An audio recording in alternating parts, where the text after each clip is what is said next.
pay rent on everything. But I'm good for myself. Yeah, I know you have to pay all the fees, but that's part of your rent. You know, it covers all the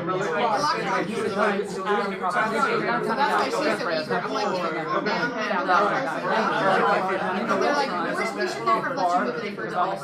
Technically, Homeward booked the elevator, but they knew she was moving, and now they're like, they shut her off. I'm like, come on, she's got a contract to buy, she's got an early occupancy contract to be in the property. Let me sell you a house, not a condo. That's what he wanted. Oh, gotcha. Well, I have a license down there, so if you need for me to help you, Yeah.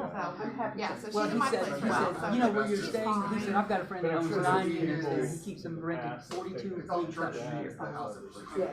And they said somebody moved in, the lender didn't approve the property, the sale couldn't happen, and they had to get it It's out. on the cover of 5 minutes. And they're like, that's why we did it, and I'm like, I know, I hear They you. were still finding out. But this is a little different than it's already been We through one round of we just purchase. moved. They purchased it on her behalf, and the papers show that, and you still want to Because go on a where technicality. we are, it's about 90% full-time residents. Oh. But yeah, we were hoping Woodpoint Title can Yeah, give but that's what we whatever need they got right from the now. HOA. Had I I'm been pretty buying guess that they're gonna be real slow to get something it back to to go me. have fun and investment, So I wouldn't have I done mean, I it. know you gave it a week earlier. But if you're gonna live down there full time, Yeah, And I and even it sent doesn't, them the emails. neighborhood is gated, and it doesn't allow short-term rentals. So, Okay, but that's still usually an HOA letter. So I teed that I up know to the where it's a property breakfast manager. room. I did. Thank you so much. Healthy and non-healthy. Did you look at MLS? There's a lot of prices. Hey, Kevin, Michelle Byers. Hey. Kevin, you said. I know there's fees that have been Let me set up. sit up here next Sure. year. Sure. We're gonna have the permanent ones again. She was wondering about Constructions, we're gonna start coming to the meetings. Come back here where I can introduce you all. Thank you for that and your patience. Kevin and And We'll connect this morning. she was on the emotional roller coaster. Like I saw the image I you can sent her, help I'm like, you. oh my I God. see. I know my name really well. Yeah, Okay, so yeah. if So I say I have, so I could read well, it. guests here today, you always say. As long as it's not Mark. As long as it's not Mark. Oh, I have the Well, just townhouse, call 3 her bedroom, 2 Mildred. bath townhouse. Mildred, there you go. Yeah. Hey, and I'm Kevin. Alright, yeah. Ashley, it's nice to I meet like it you because it's too. quiet. It's not the busy Please help Caligny yourself and to Like, you just talk about Perfect. There you go. There you go. I'm good for now, but thank you. It's a townhouse. Well, they call it condo, a villa. So it's a townhouse. Is this your first day? Yeah.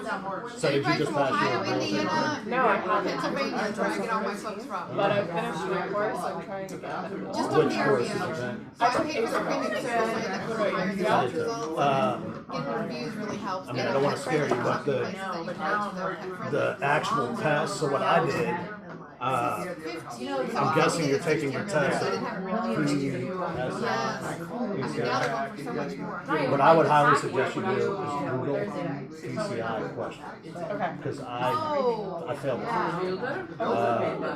I missed it by 8 questions. So you have to Hi, have boss. I had Hi, Jeff. How you 101. doing? But when I got in there literally, I mean, I did Monterey would be good, but you know. and I took probably 20 of the post tests, practice tests. I mean, at the end of it, I was getting 97 to 100 on every one of them. I Googled another course, I got Oh, yeah. Anything, at least within possible or being High able to, 90s. because if you're one to get put back, it saves you a little bit on my flood insurance too. and I got in there, and after the 5th question, the sweat starts pouring out. I've never seen these. I don't know what they are.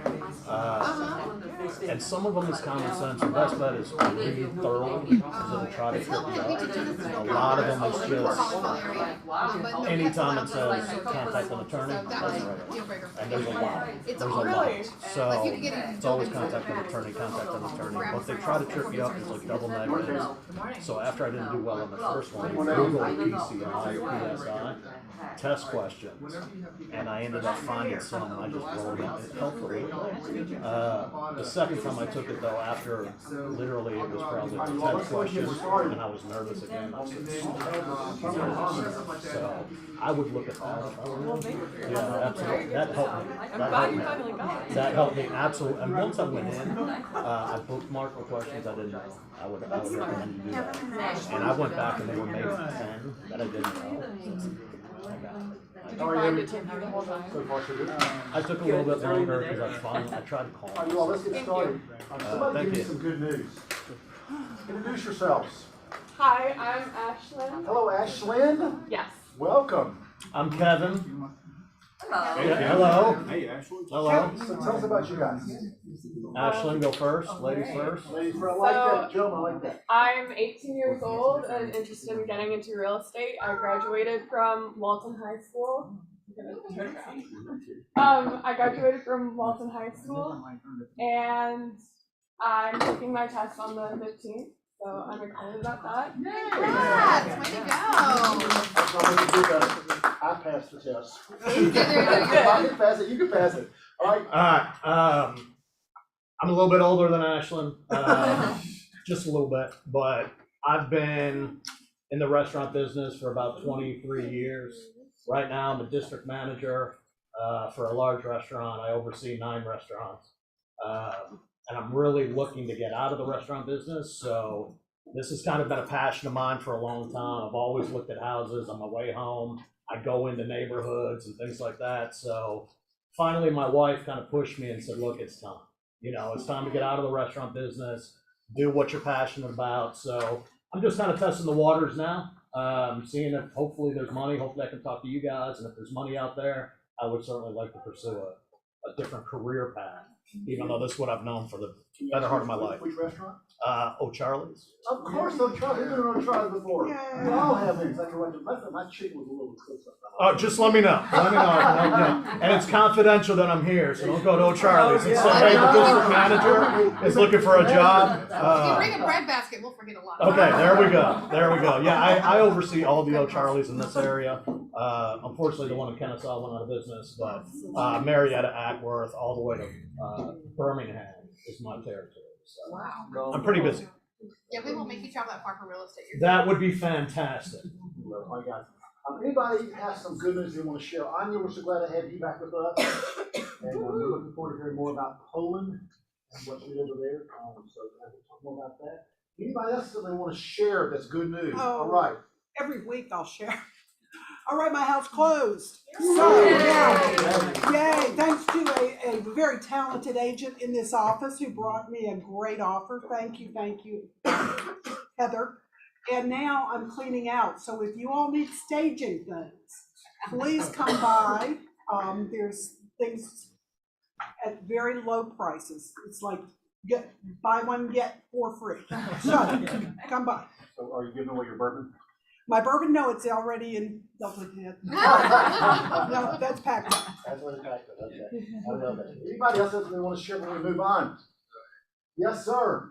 First week of summer school or summer camp for the kids, and it's nice to actually get them out of the house. They're doing lacrosse now, but the last couple of weeks between school, before the camps started, I don't know about the other parents, but it's nice to get them out and running and get them doing something, tearing up something else beside the house. Amen to that. Yes. I'm good with that. My grandson is supposed to spend this week in their summer camp at Whitfield Academy.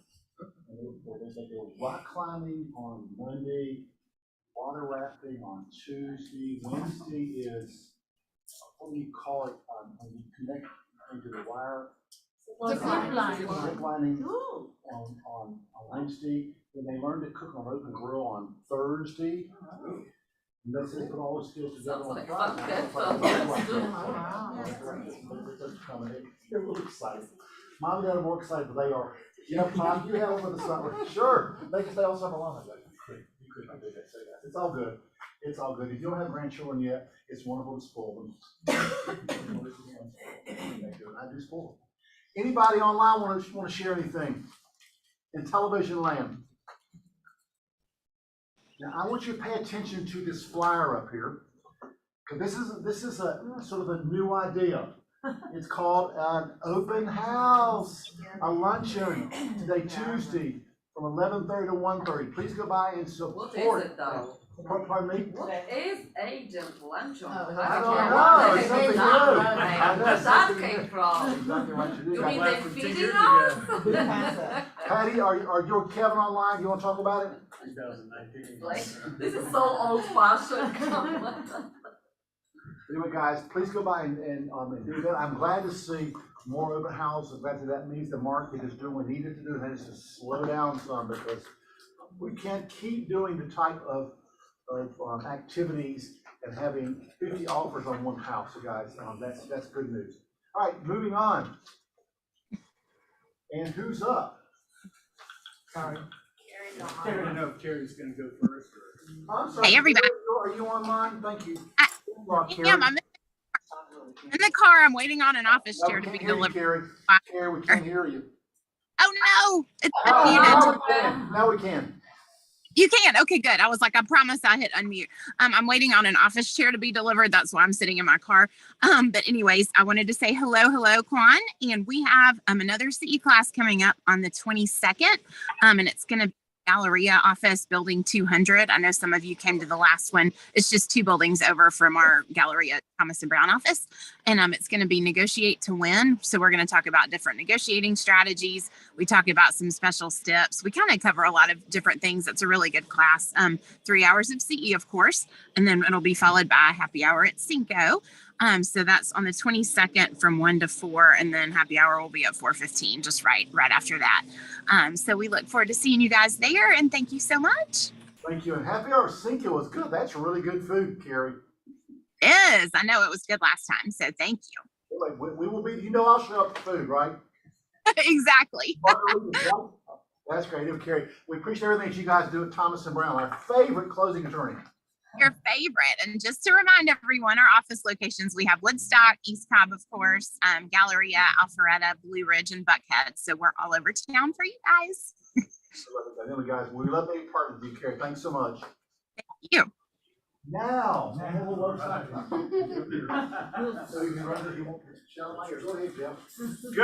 morning, Kilauea. Good morning. Yeah, slow down right there. My older partner. That happens yeah, when you turn 46 and you start playing soccer like a 20-year-old, you got a full muscle right there. But I'm okay. I'm running, ready to go for a mortgage. We got a couple of things coming up.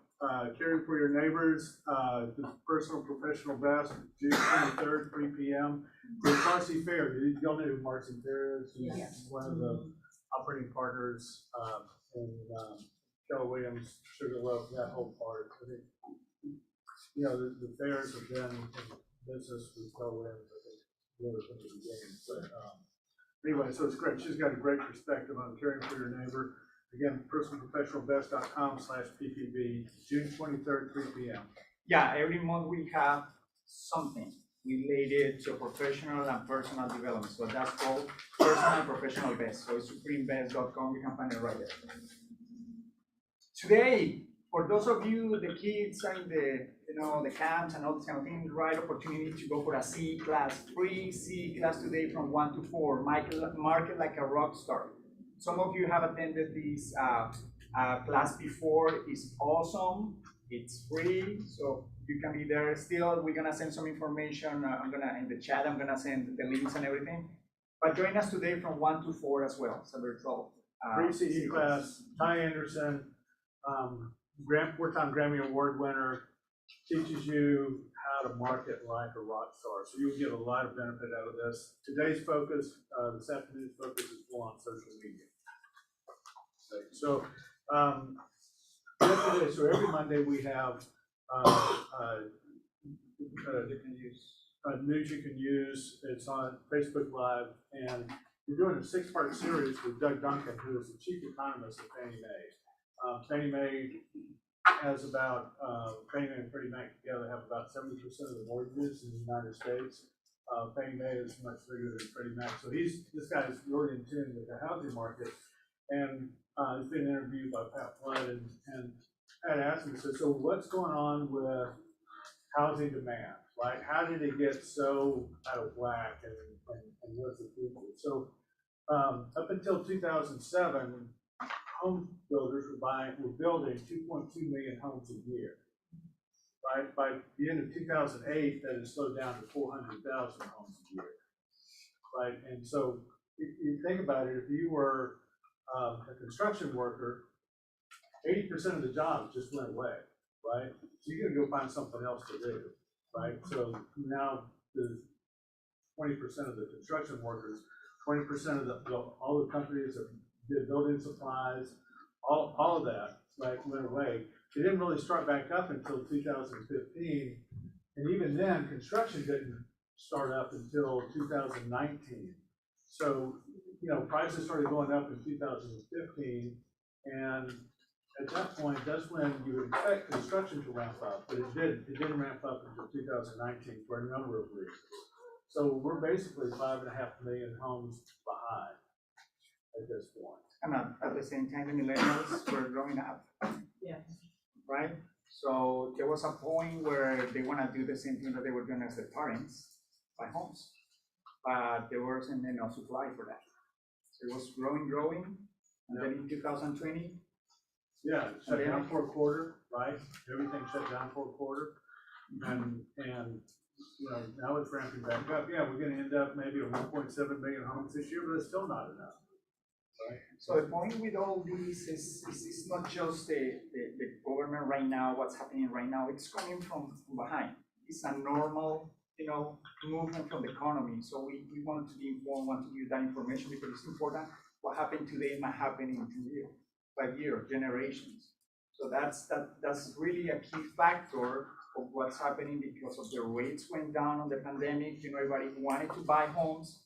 Not enough supply, millennials, so that's why we are showing supply. Demand is high. That's why the price is still high. You're gonna think that it's gonna go down, but it's still high because of the supply and demand, the regular economic items. So, any questions or thoughts? we're gonna share that video as well, so you can see. Yes. All right, I have a question, and this, I guess you guys probably might be able to give me a better answer for this. Because you just said 2007, 2008-ish, we were building about 2.7 million houses a year. And then ever since then, we've basically been building under 500,000, probably around 2010-ish going on. So that's where our deficit starts to, after we sold through that inventory, that's where our deficit starts to come up.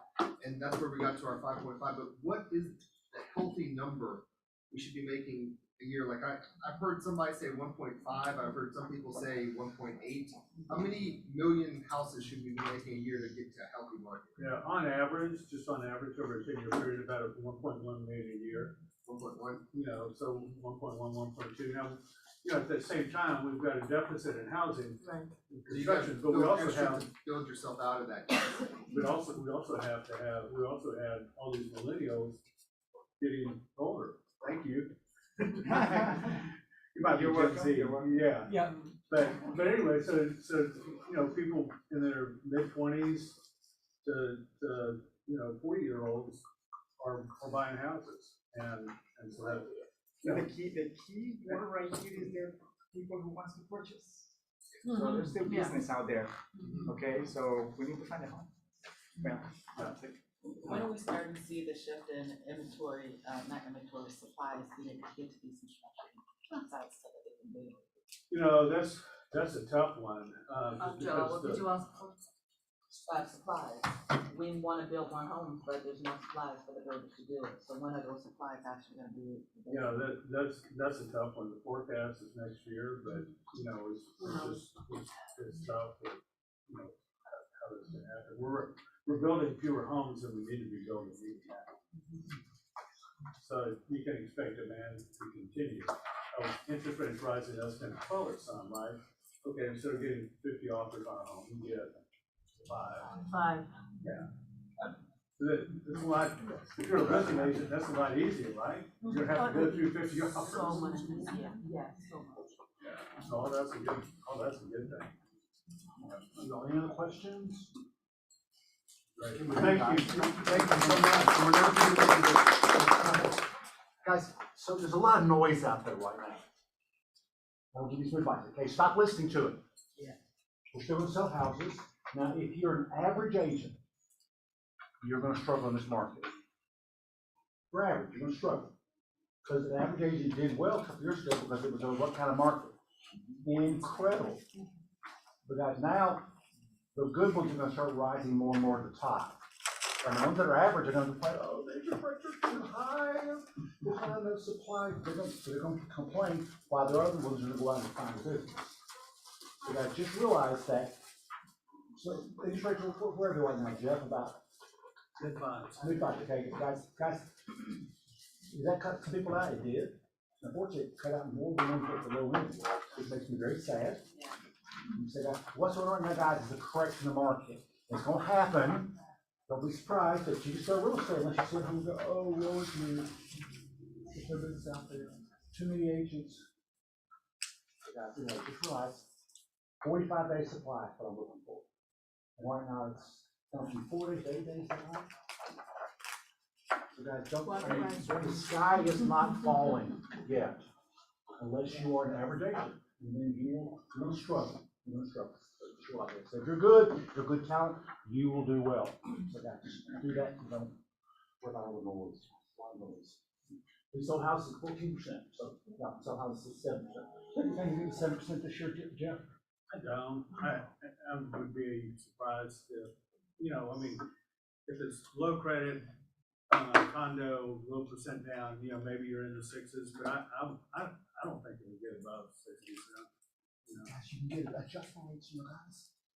You can get it for 2 years and you can real estate. Still cheaper to buy than to rent. Yeah, well, Hello, I mean, we'll talk about that and then this conversation changes. yeah. Strap on, we're gonna do it well.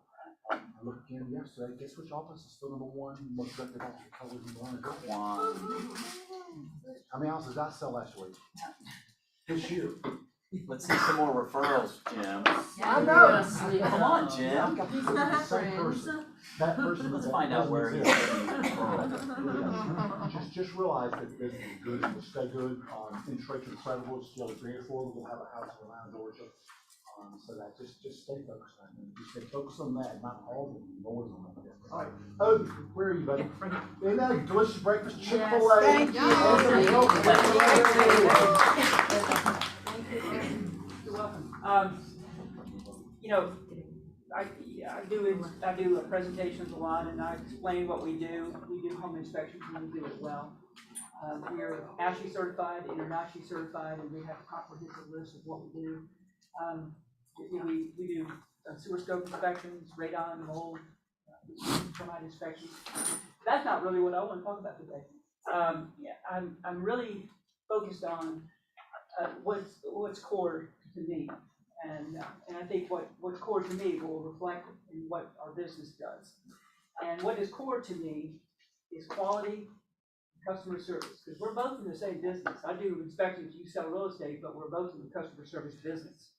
And I'm writing a CE class on customer service, and you know what makes you different. I think customer service is. Sometimes I'll do a CE class, and there'll be 2 people, and they go, "Oh, I'm so sorry. I'm sorry. There are only 2 people there," and that's okay. That's fine because I'm here anyway. Whether there's 10 or 2, but a lot of times that 1 is all I need, you know, and it creates relationships. Good relationships, and that's what. Well, so having said that, what makes me different? And I'll say this. It was 11:45 a couple of nights ago. My agent in this office actually called and said, "Hey, I'm in a bind. I need an inspection. How soon can you do it?" Do it tomorrow. Yeah. I gave my other inspector the one that I was going to have a day off. And so I said, I'll do it. You know, so he said, "Thank you so much." And that's what it's about: being available, being a resource. So, so the 3 words that I have is accurate, dependable, and credible. So those are the 3 things that we go by. So thank you for your support. I appreciate that, and I hope you enjoy your breakfast. There's a lot of good healthy and maybe not so healthy. Thank you very much. We're about customer service, baby, and you are all about that, buddy. We've known you for a long time here. Let's see what's that. All right, Y4C2Ts. What's your favorite one today, Arthur Marine? Commitment. Tell us why commitment is your favorite one today.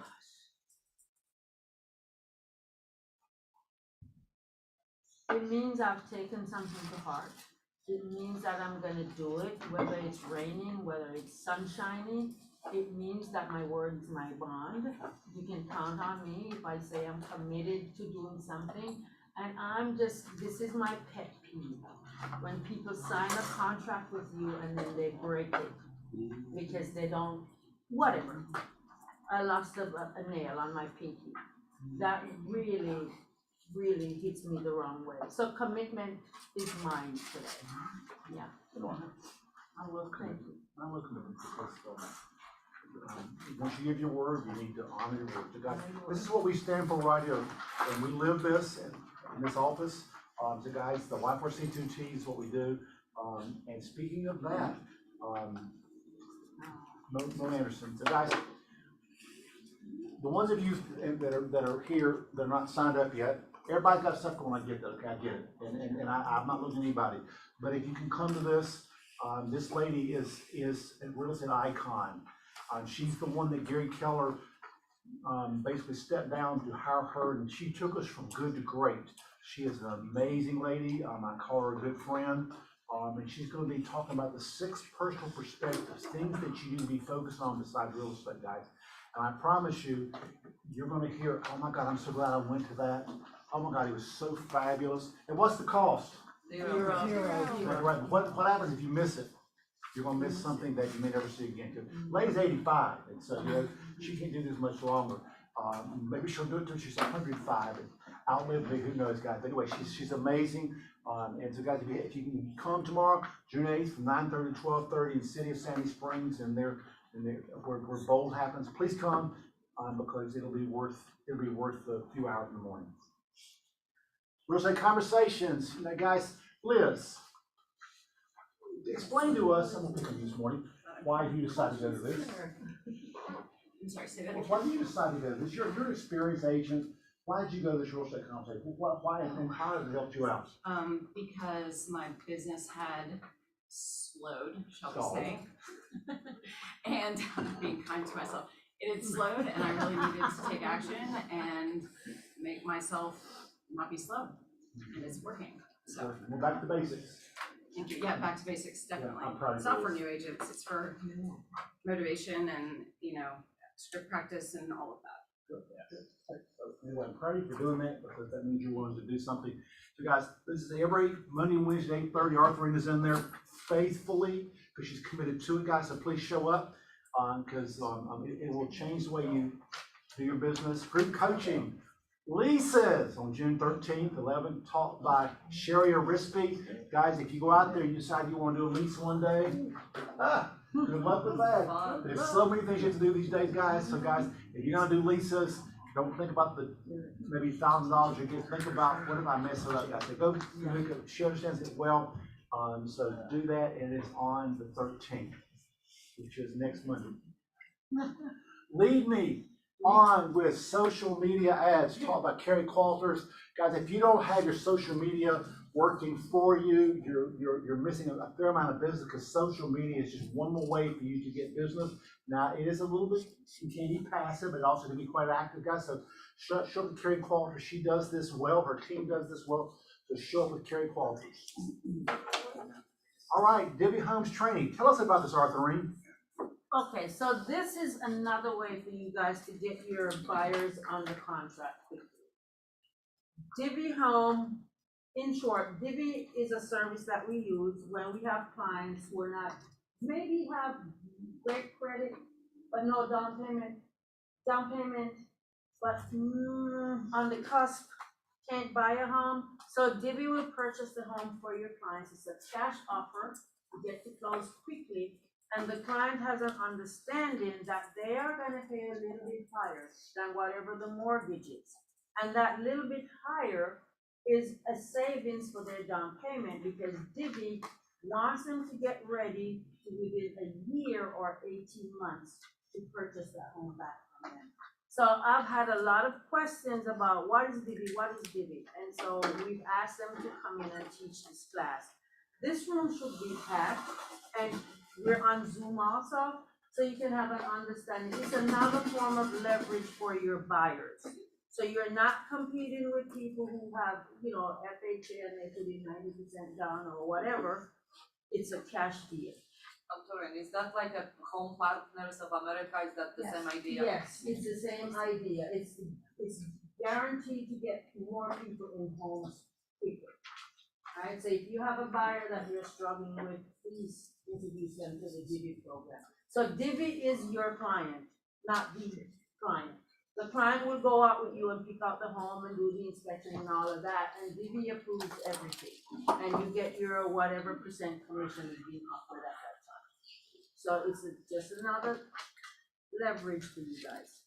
So, Authorine, can I just say, I think, so we're seeing a lot more of these cash programs, right? Like, so the difference, my understanding from what you're saying, these are customers that would have not so good credit, not a lot of cash, Orchard, Ribbon, Homeward, those are cash buyer programs like them, but they're for people that, you know, they have all financial levels. I mean, they're great financial, they're just winning because they're the cash program. Right. So and so I think Divvy has Huh? 6.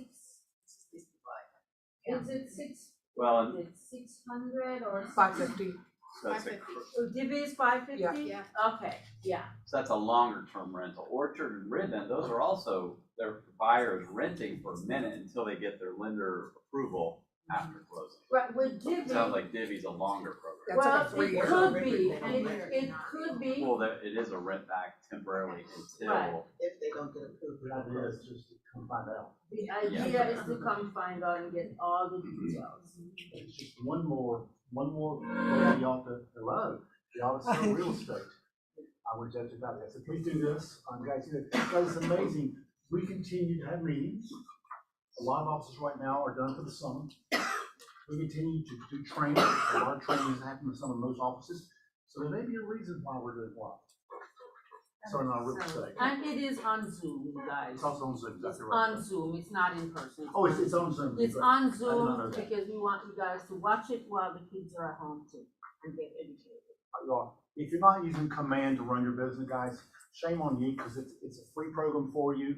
I think you pay it every month for technology, guys. But and Kevin is so good at answering your silly, dumb questions that I ask all the time, guys. Just zoom into this. June 16th, 5, 6 p.m. Kevin is so helpful. He makes it so easy. You guys, please do that. And Kevin, I love you because you're willing to do that for us.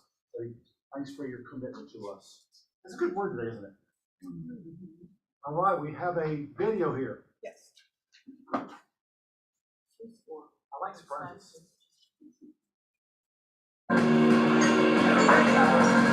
I said hello to the lonely stranger that I used to know.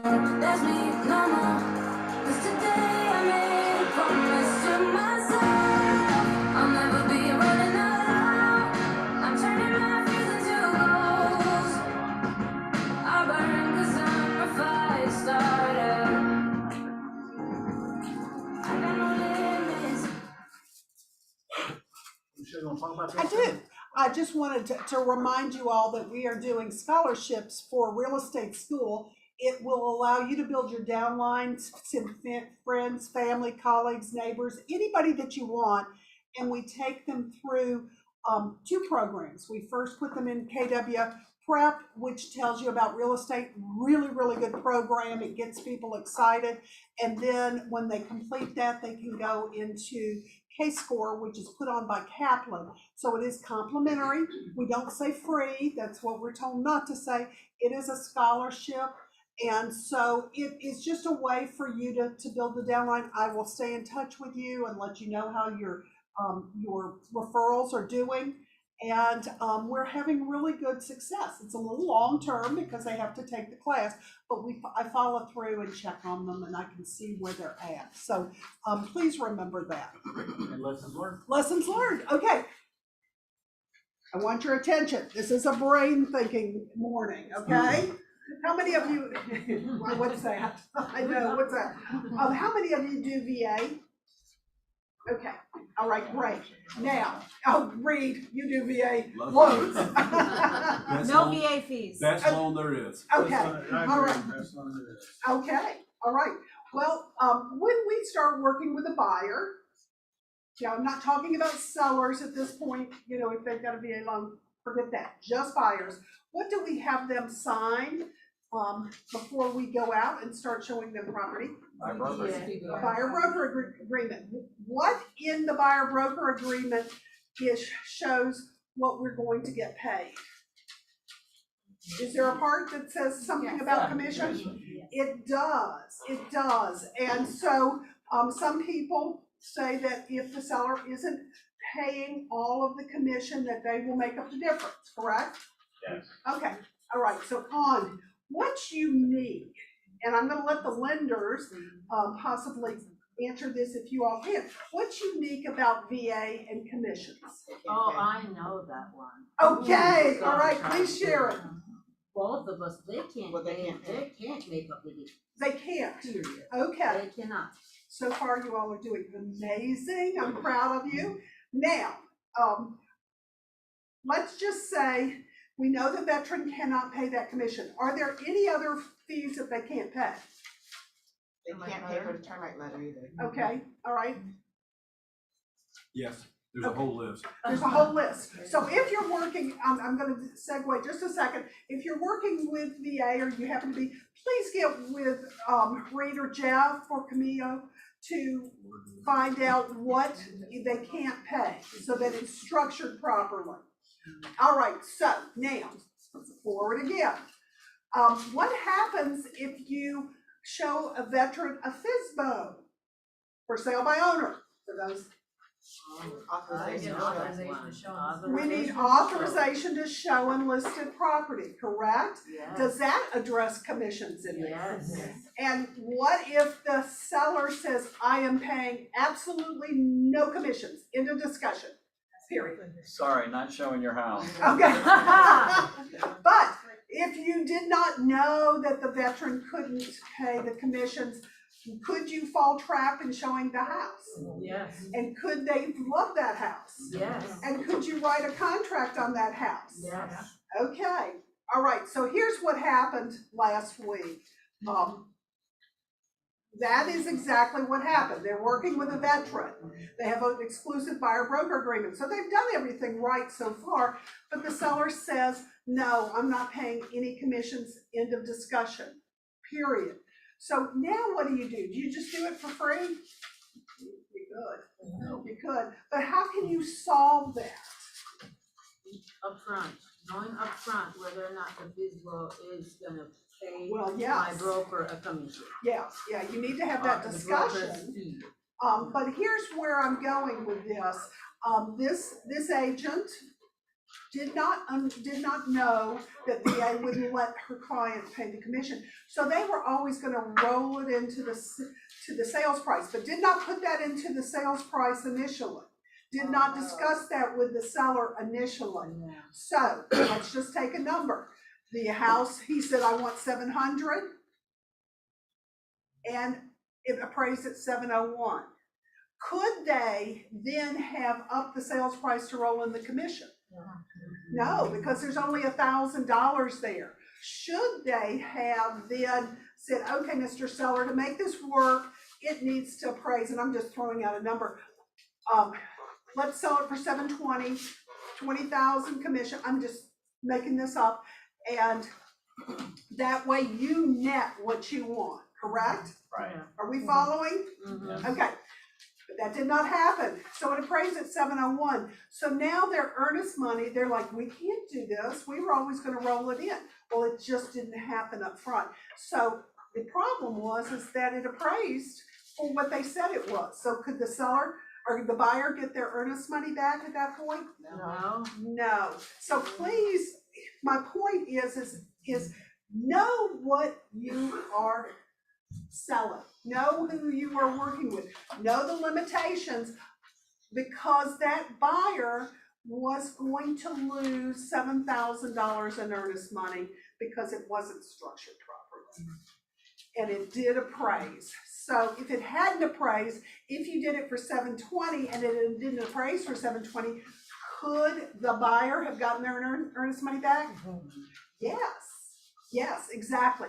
So just understand, get with, with our great lenders, understand what you're selling, that was our solution. And unfortunately, the veteran ended up, they wanted the house, she was due in 2 weeks, I think.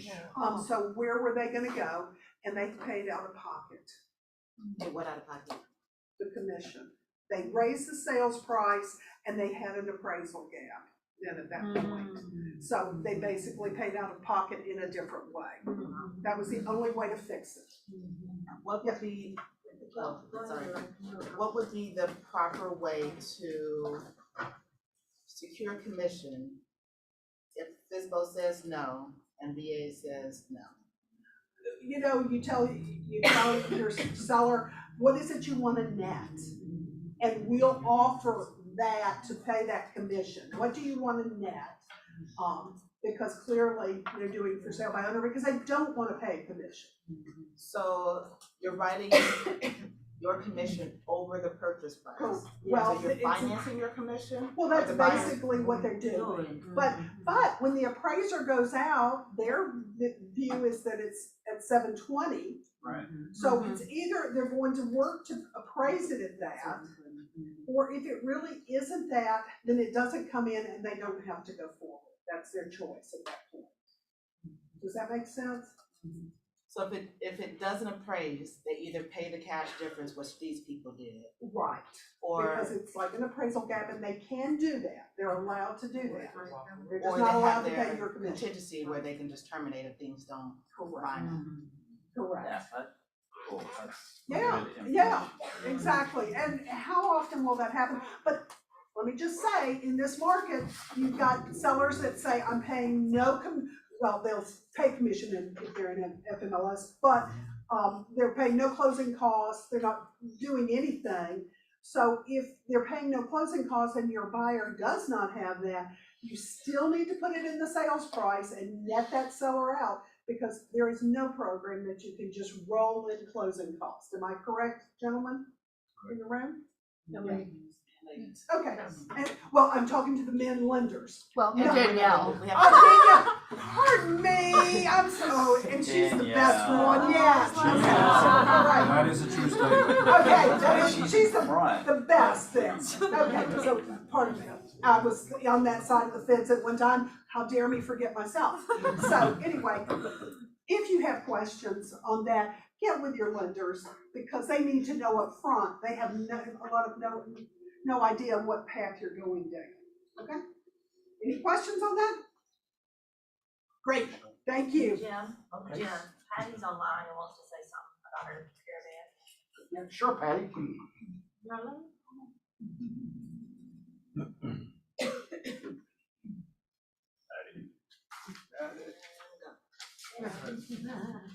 You know, things are changing when we're having caravans again. A I mean, I haven't seen a caravan in what, 3 years? Hello, good morning.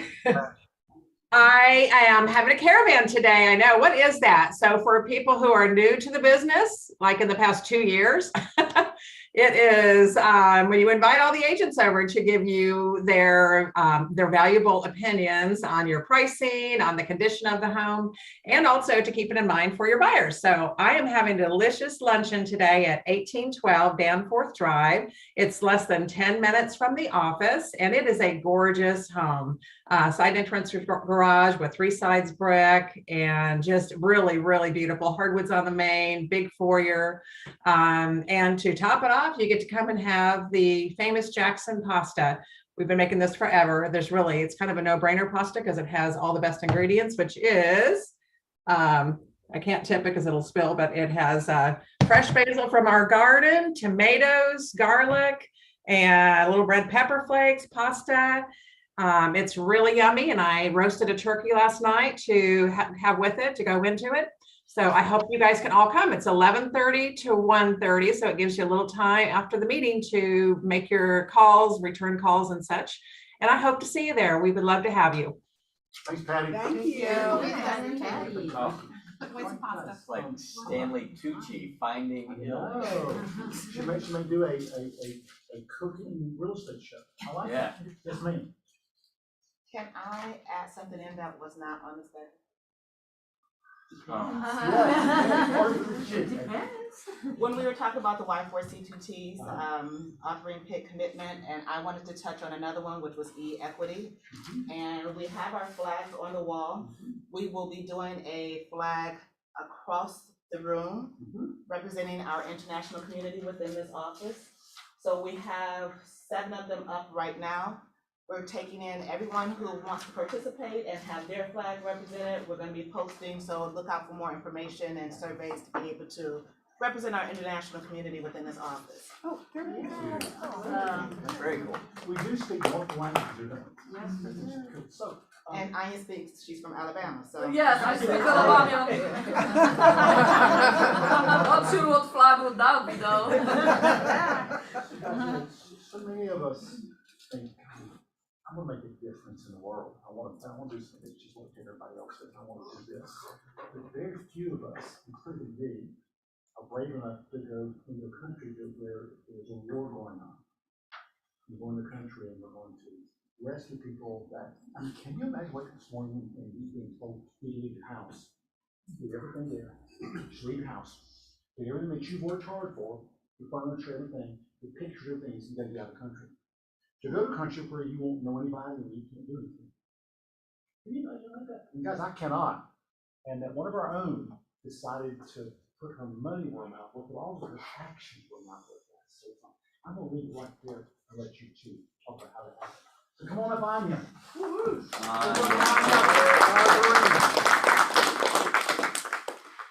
I told our Springs one, I said, baby, you look very expensive. You look very expensive. I got my Gucci belt. I look like You're fabulous also, though. Took me 20 years of dreaming, finally pull a trigger. There you go, we're expensive. Like $5. Well, good morning, everyone. I am Arthur Reed. I am a PC coach in Minneapolis, and it is my honor and my pleasure to interview my good friend Anya, who I've had the pleasure to watch grow up in this office. Hello. Okay, which you can get it. So I have not prepared her of what I'm gonna ask. No. I just said we're gonna touch on who you are, how you got to be in real estate, and I left it at that. Because I want you guys to, and usually when I'm interviewing somebody, I'll send the questions ahead. And this is not that. I want you guys to get her information. That's me. We'll accept her check. Of course. Yeah. So I want you guys to get the same information I'm getting firsthand. I will go back to how she got started briefly, because this conversation is all about from success to significance. Because I do believe that all of us can make a difference in this world. And the reason why I wanted to do that topic is because it is near and dear to my heart. I grew up seeing my grandmother, who did not finish elementary school, turn our house into a shelter. And when I say shelter, it's not what you have in mind, right? It's not the traditional. But I saw her taking over the years people's children until those families got settled and they could be a family again. So having said that, Anya, please tell us briefly how you came to be sitting in that across from me today. Yes, I don't know the question, so I'm Polak and I'm blonde. I have a double excuses for something stupid to say, okay? So, and we love your accent. oh yeah, from Alabama. Love the hair. The eastern part. So, yeah. So my name is Ania Sierdzińska. I was born and raised in Poland. I came to United States in 2001, just 2 months before 9/11 happened. I came for something called work and travel, which turned out to be a scam. We paid money, but the money was stolen from us. We had no place to go. We were sitting in the New York airport, not knowing what to do. We ended up in Atlanta, had no more money to leave, so we stayed here. I have a master's degree from Poland in Russian studies, so I do speak Russian. I had never took English class in my life, so I had, when I was in Atlanta, I had $50 in my pocket, no English, no family to rely on. I had to put my master's degree diploma in my pocket and start packing candies in warehouses, being lifeguard in a white water, even though I don't swim. Wow. Yes. Just careful when you take kids to white water. They don't swim. My first English sentence was at whitewater when they gave me this big tube and just say go with the flow. I had no idea what that means. I do now, but I was screaming go with the flow, and that's the first success story. My English was great at that time. I had to clean houses for living. I cleaned for a Polish lady who had a cleaning service, making $15 a house. After 6 months, I figured if I can clean for someone else, I can clean for myself. I quit. 4 clients of this lady stayed with me. So just with 4 clients, I made more money than working a month for this lady. Within probably a year, I had over 100 clean clients, never advertised, just never had a business card. At some point, I had 6 employees. I just sold my cleaning business about 3 years ago, and I sold it to the girls who work for me. Nice. Because the clients I had since 2002, they stay with me through the years. So my girls, they've been loyal with me, they got their clients and everyone's happy.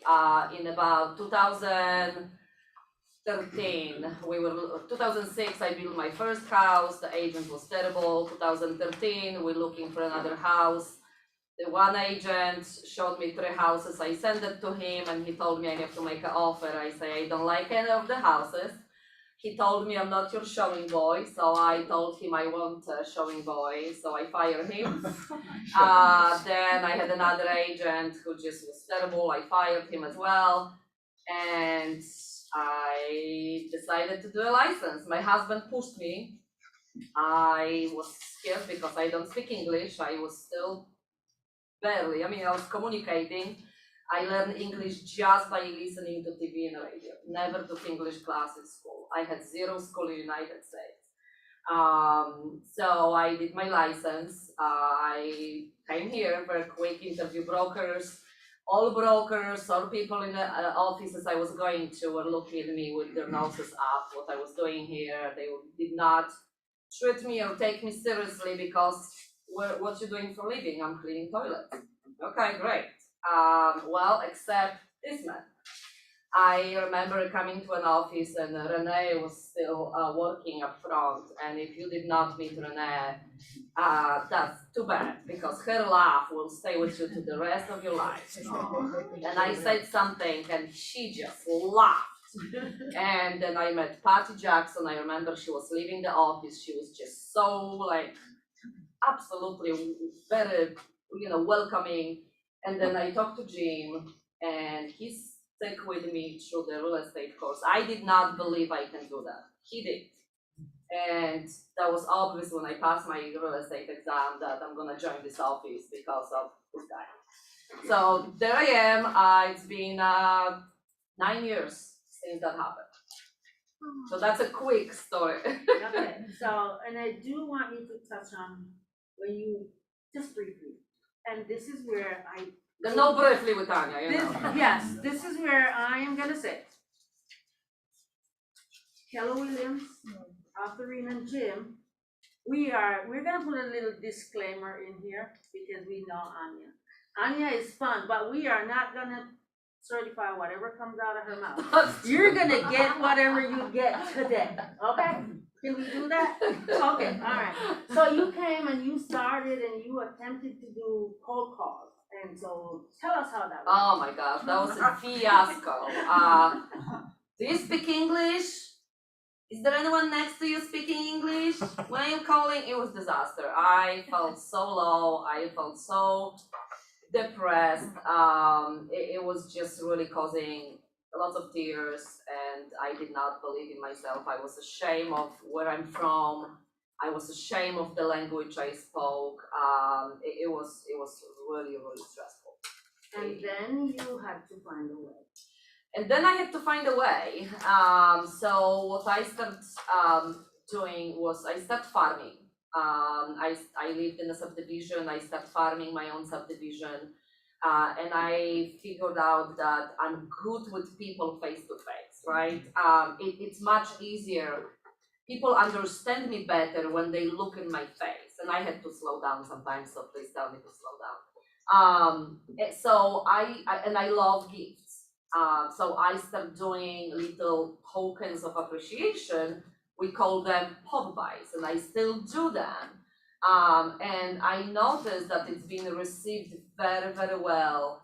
And I think it took me about maybe 6 months of doing that. I start just when I almost quit, I started getting calls.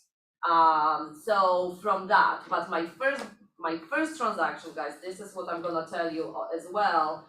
I remember sitting here in my first office meeting, like you guys, and Paige Morgan was having her class, doing all the fancy words. I had no idea what due diligence means, actually. It's not a shame of saying licensed agent. I had 3 listings in my first 7 days of having license, but only, and now I know why. There was one gentleman who could not find an agent who takes his listings. It was a piece of bad home in a bad location in downtown Atlanta, and he wanted $150,000, and it was worth $70,000 at the time. I appraised it, and every agent going there showing, laugh at me. They called at me that the fleas got on them. It really was terrible house. I sold it for $150,000. Wow. And that guy was very tough. Up to this day, he sends me so many referrals, and he told me, "Do you know why I hire you? Because there's no agent who wanted to take my list." And you got him. So I proved everyone wrong. But anyway, but it was just happened that I had those listings. I had no idea what I was doing. Again, thanks to the office, I managed to pull it through, and I got referrals. But to answer the questions, farming and pop buys became my main source of business. And last year I sold about 15 millions in real estate. So it was my best year ever. But I do about 15 millions in a volume year after year. And I would say 80% comes from referrals from pop buys and farming. Yeah. Great segue into my next question. Yes. So Anya, you are Anya, you're selling real estate, you're traveling, you're doing everything you love, and then a war breaks out and you decide, well, what made you decide I have to do something? Boy, so I'm Polish, right? And yes, Polak, like you say. Didn't say that. Yeah, right. Not to offend some. Right.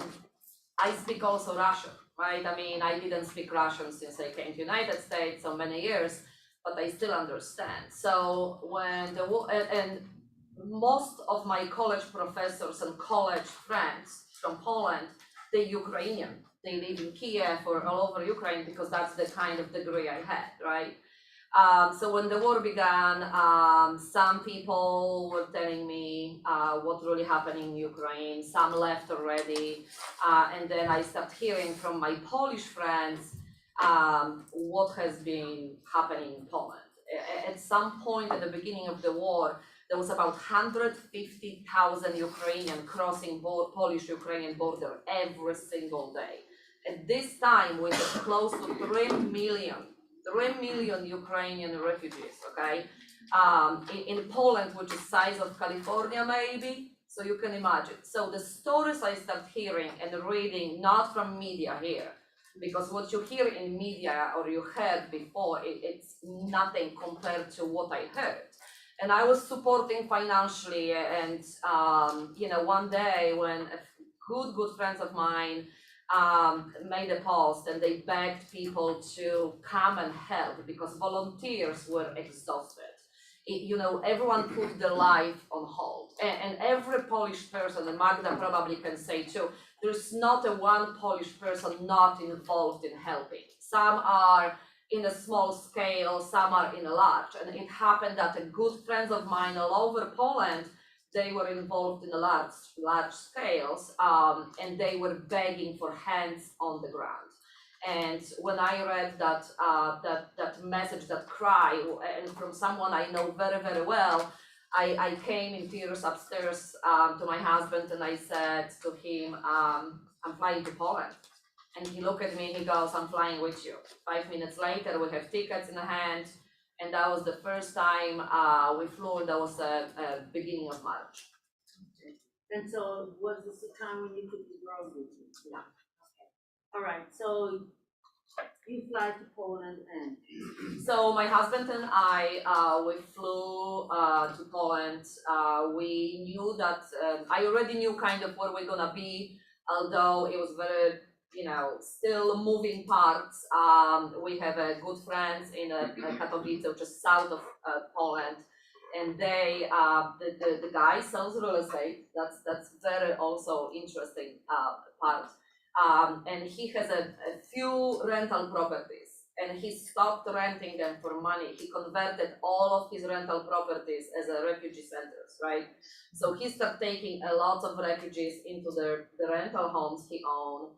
And so we decided to go and help him a little bit. And then I also, through a Facebook, connected with a refugee center right on the border, Poland and Ukraine, right there. So when we went to Poland, we went to my friends, and I left my husband with them because I didn't know what to expect in the center.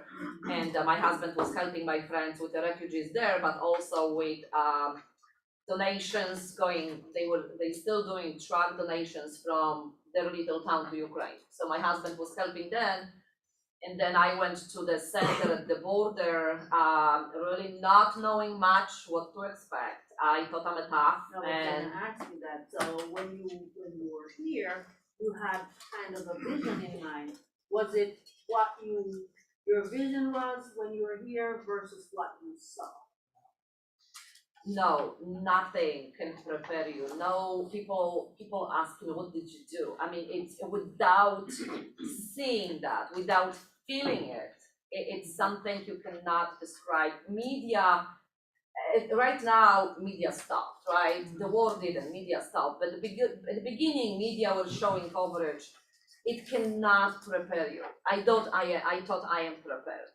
I really thought I know what I'm gonna be doing. I can handle. I'm superwoman, until I went there. And so I went to that refugee center, and I don't want to depress everyone, but it's hard not to. I remember I came in. It's a very old office building. It's 3 floors, and I walked in, a bunch of volunteers, some volunteers from United States who speak no Russian, no Polish, they speak only English, the Google translator that's needed, and they give me a brief overview of how the center works, and they're showing me the center, okay? And I'm thinking to myself, like, holy cow, 1 shower for 3 floors? 3 toilets? Like, how I'm from America, right? I need my own bathroom. And so the conditions were bad. It's an old building, leaks, mold. I mean, they did what they had to do, to the rooms this size when they're beds next to each other. Some rooms had 30 beds, some rooms had the beds because that was, again, office building. So it was bad condition. And then I started seeing some refugees, and the look on their faces, all the emotions you can read. And so the first night was kind of like, okay, I was still overwhelmed. I went to bed. Next morning, they told me that the new bus with refugees coming, right? I said, okay, great, I'm ready, I'm prepared. I was prepared until the bus pulled at our parking lot. And when you start seeing the people leaving the bus, and I'm talking from 85, 90-year-olds, elderly, barely walking, to a mothers who hold their babies, teenagers. They all had small little bags. I lost it. I truly lost it. And there was one mother. She was holding her baby, and she didn't know who I am. They knew they came to a refugee center, but these people don't speak Polish. These people took about 10 days to get to the borders. Okay, many of them walk in cold, walk to the border. They got to the bus and then get again to the center. I have no idea where they are. They were sitting. Many of them were sitting on the floor in buses, right, holding their babies, holding their little purses, holding some luggages, their dogs, their cats. This lady came to me, she just gave me her baby to hold. Because her hands from holding the baby for so long were just dying. When I hold that baby, I just lost it. I truly, I had no words usually. I'm never stop talking. I just didn't know what to say. Another time, just right after that, and so what's happened, it's a very chaotic what's happening when the bus comes, right? We talk about 40, 50, 60 people at once coming to the center.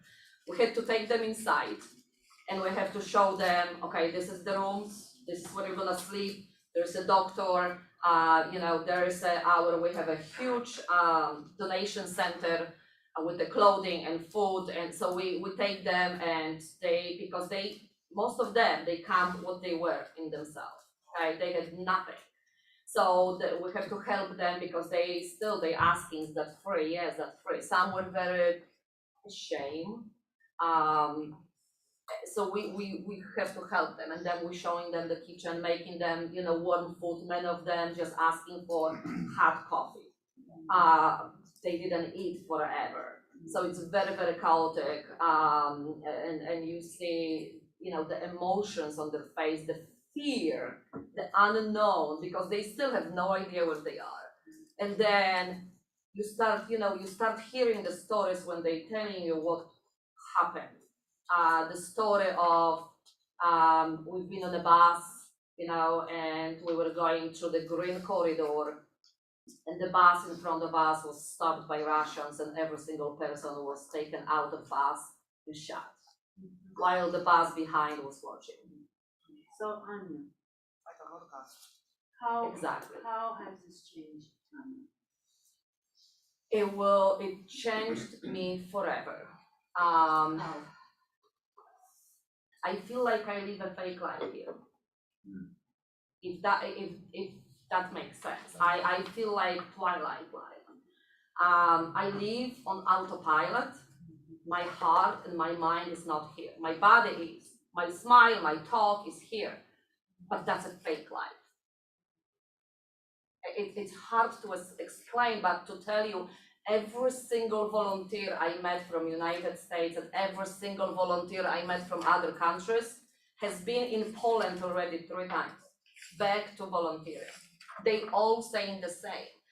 What you're going through there, what you're experiencing, what you're hearing, and you're coming back and you're trying to do your regular life, your kids, your vacations, you feel like,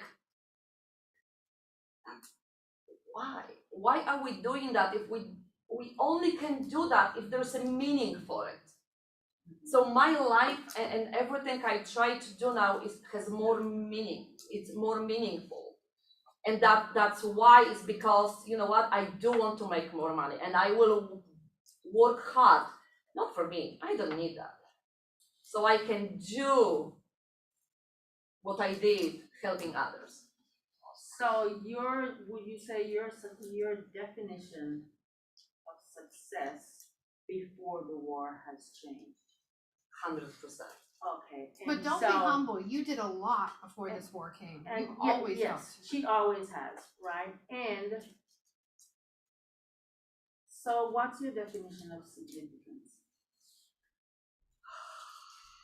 God, that's a tough one. I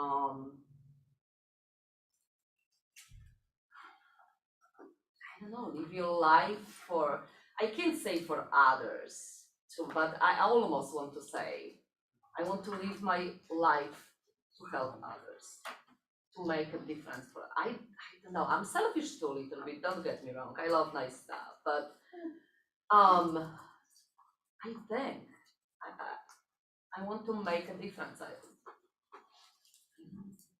Okay, so let's, because we are talking about success facilities. So what would you like people to say about you at the end of your life? that I brought smiles on faces, that I brought them stability, safety, which is someone who did not go through some really hardship may not even know what safety means, right? We all live safe life here, we really do. But the safety, to give someone safety, however you define that safety, I think that's the most important. You know, I go to bed knowing how many families can safely go to bed and wake up in the morning because of what I help them with. Awesome. Question. No, not a question, more so a statement about your significance. I see you as a lighthouse. You shine.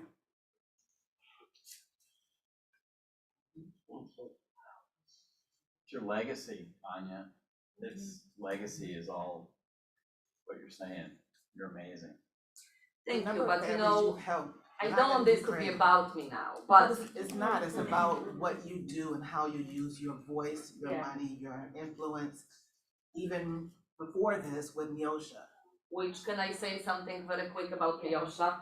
Yes. Some of you may not remember that story, but about 4 or 5 years ago, I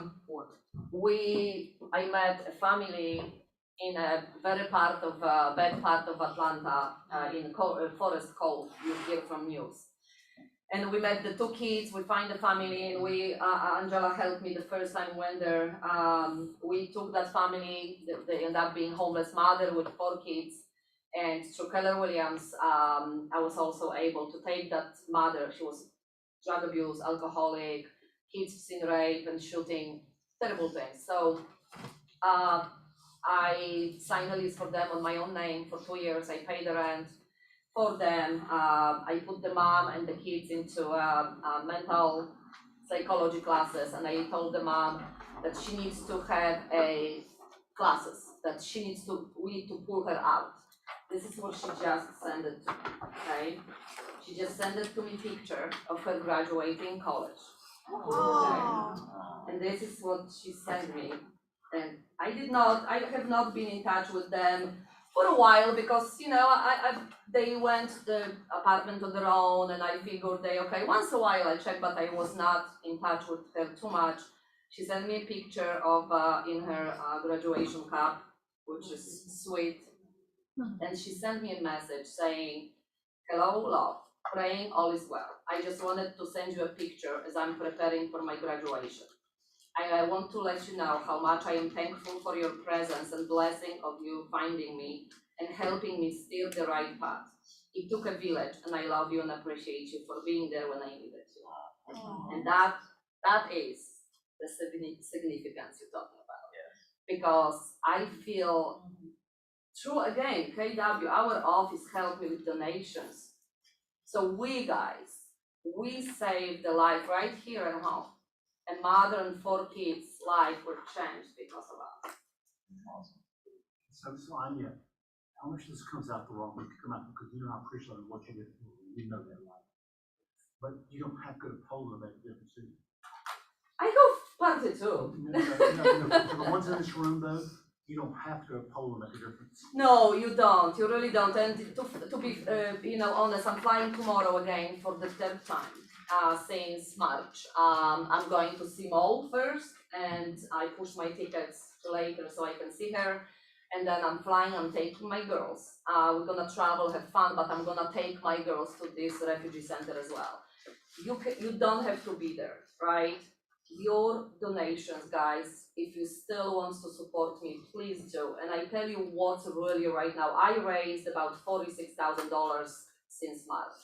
So we've been able to save so many lives, but that refugee center I mentioned, the funds are only keeping that center open until the end of June. We have right now about 38 people there, including 90-year-old women, little kids. They will not be able to stay there, and they unfortunately would have to go to the train station and live there if we're not gonna help raise more funds. Can I say something? You don't realize that all the money that's helping Ukrainian refugees, it's donated mostly by Polish people. 100%. Because you can think that we're part of the European Union and there's money just flowing because they're rich countries. No. Yes. What we're sending there, giving out of our pockets, is way more than you can think. And look at this. Poland is little economy, you know, in an Eastern Central Europe, and the country is thriving. Despite having 3 million more people, the country is thriving because, I mean, I don't know, I think it's a miracle that it actually happens, that we're able to support, Poland is able to support. But you know, Magda, what's happening now, that's really true. Polish people supporting the refugees from their own pocket and donations from us. All the news you hear in United States donating millions, they're not going to people. All the news you're hearing from European Union helping, they're not helping. The Polish government, because of European Union, promised cost of refugees money. No one received the money. Since beginning of the war at the end of February to now, all Polish people keep paying for everything from their own pocket or donations ours. Right now, what's happening, and that's another crisis media don't want to talk about, is the families, like regular families who have hosts or refugee center owners basically closing and telling people, we have no more money to host you, you need to leave. Train stations in Poland now are full of them. Pretty soon we're gonna have a homeless, Ukrainian homeless, older and kids and sick, and I've seen that all, because Polish people are running out of money. They're very generous. We've been through wars. We have big heart. We're helping because we know how it is when no one helps you. We've been through wars. But we also have regular people who have no more budget. So don't donate to Red Cross, please. Do not donate to any big organizations. Find someone who is helping and make a difference. Find a family. Find someone who is going to Poland. Find someone who actually, your $100, it's a 400 zloty in Poland. Your $300 is giving someone a housing for 1 month. So, yes, Rick. Some of this is starting to click with me because you and I talked about this before. If you guys have never read the history of Poland, they have been like a speed bump in Europe over and over and over and over. And they've been through more than most countries. And that makes sense why the Polish people are thinking the way you are. Because Russia has run through there so many times, it's not even funny. Exactly right. So I would ask, is there like 2 or 3 charities that you say are reputable, or somebody that you could refer to us? Because I mean, some of us would like to give, but like we would say, okay, where? Okay, right? so Reed, I have a friend who actually created non-profit right now, and I have a few small non-profit, but they legit non-profit register in Poland. Took them 3 months to go all through the logistics. If you need a tax documents, donate to them. And one is really Care. That's a good organization if you want to donate. World Central Kitchen, they have been fantastic. Just email you. I can email, but keep in mind now that this is not what's needed now, because there is no many people coming into Poland anymore. Okay, that's stopped.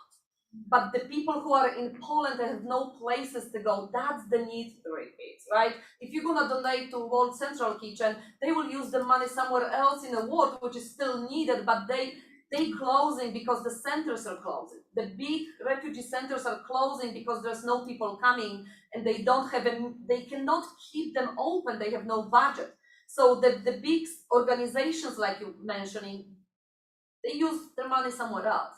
So the right now, the main needs are funding so people can stay where they are. So the centers like I'm talking about can be open longer, right?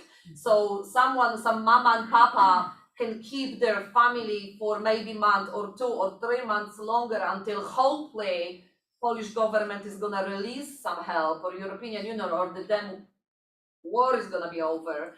And I'm gonna say that, sorry. So that's what's needed the most. So if you want, some non-profit, I can give you of people who actually have, refugees in their places. So, last question, because I don't have no idea what the time is, because that's not correct. 10:45. No, it is correct. Oh, Yeah, it's right. been That's the stuck first time at it's that been correct. time forever. The last hour. So, okay, we hear your passion in your voice. And I know everybody that's in this room know it doesn't stop when everything is fine in Poland. Just like it didn't stop with the little lady you helped and the young man you helped, it didn't stop. We know that somebody like you're always gonna find another cause. What's your 5-year looks like? What do you want it to look like? And what are you gonna do about this? Personal or business, or both? Both? Okay, Both. personal, I want to move to Florida. Okay, I really do. I can't wait. I bought a condo in Florida, and that's where I find what's my happy places. That's very needed. I never thought I need to go somewhere by myself without my husband and my kids until I got my condo, and I go and I just look at the Gulf and I'm in peace. Okay, so I want to be there as often as I can. And I would love to move there. So I would love to do a license in Florida as well, since I'm there often. I would love to buy property in Poland. That's another big goal, and that's getting more and more realistic since I started getting to Poland. And just keep doing what I'm doing. I mean, I love real estate, and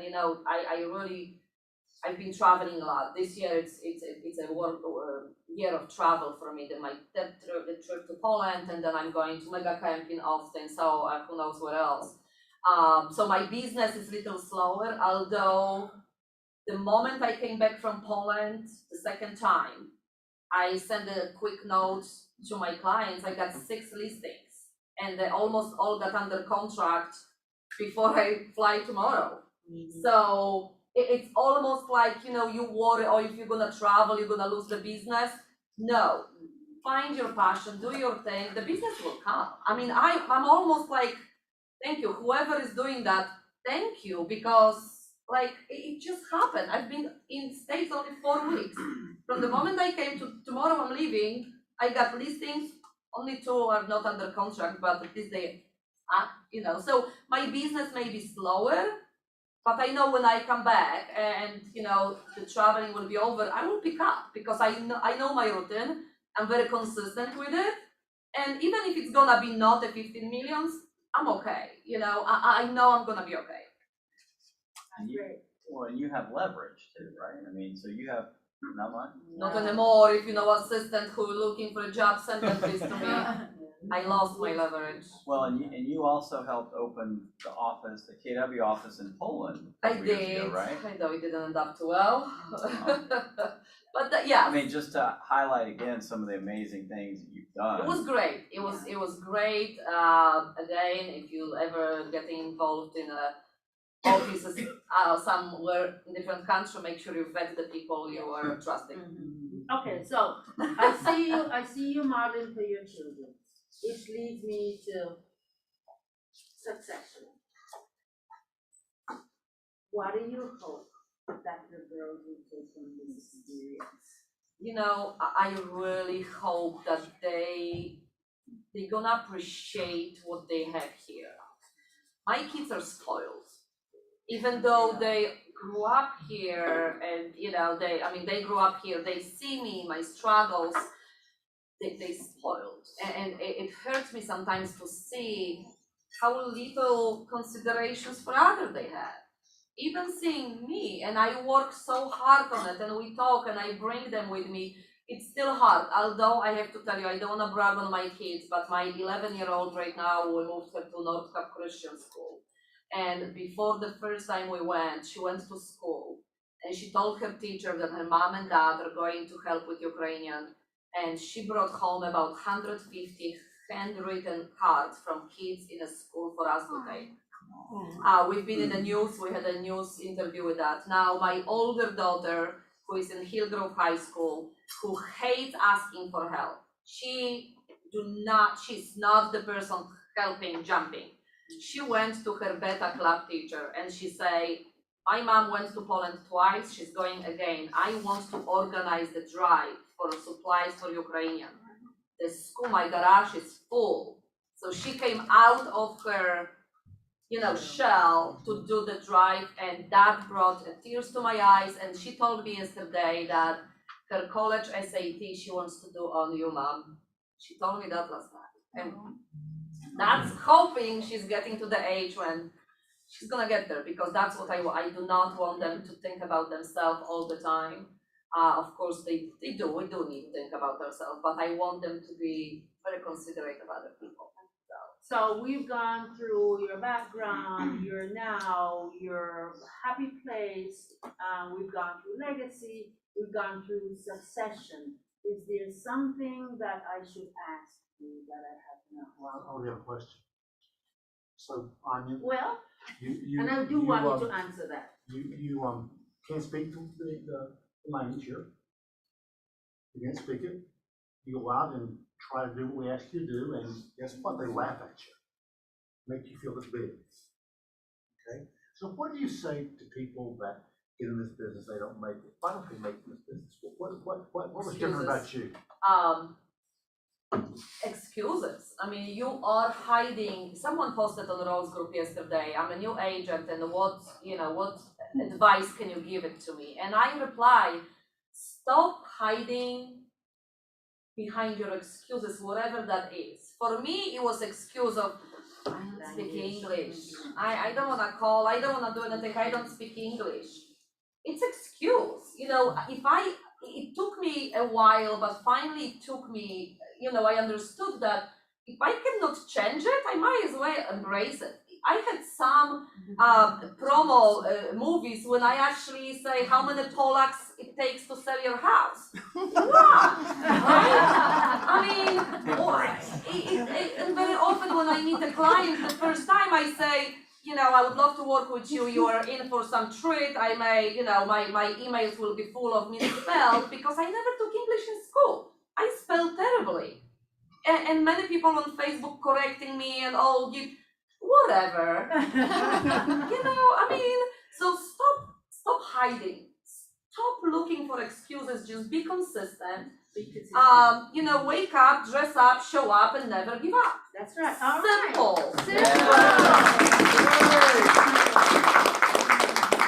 What I would like you to ask me for? Oh my God, I don't know. I do? I don't know. What is it? Oh my gosh. I don't know. Don't change, Anya. Be you. Right. I don't know. Tell me. Ask me. Come on, Arthurine. Do it. Come on. What happened way back in your past, like before you got here? Did you get this drive that we see on this business? A lot. A lot happened.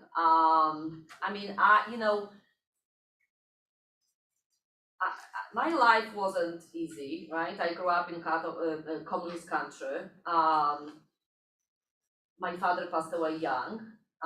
He came visit me here, never went home. I experienced, kindness from people. When I came here, I had no money, no English. I had to rely on people's help with everything, from mattress to a spoon to plate. And the hardest thing I had to learn in life was the gift of taking, not giving. Giving is easy, right? We give and we feel so good. Just imagine how hard it is to take. And this is kind of maybe why my refugees, everyone I know, they have connection with me because they don't want to take. I tell them the same thing. I say, I tell you my story, and I tell them my story, and I tell them, I know how you feel. I say, I know how hard it is to take, but someone told me once that if we would not learn to take, then we're not gonna be able to be givers, because we need both. If I would not take, someone would not be able to give it to me. If someone would not take my help, I wouldn't be here. Right? So I think it's a very, very difficult thing to learn, but learn to take. Most of us are not good receivers. Anya, I love you. I know how I feel about you, and I thank you for this. Thank you guys so much. Great story. Thank you very much, Anya. Go out and find someone that you can bless. Yes. Yes. And I'll have some good Polish beer for you. Yes, please bring some Polish beer back. I know.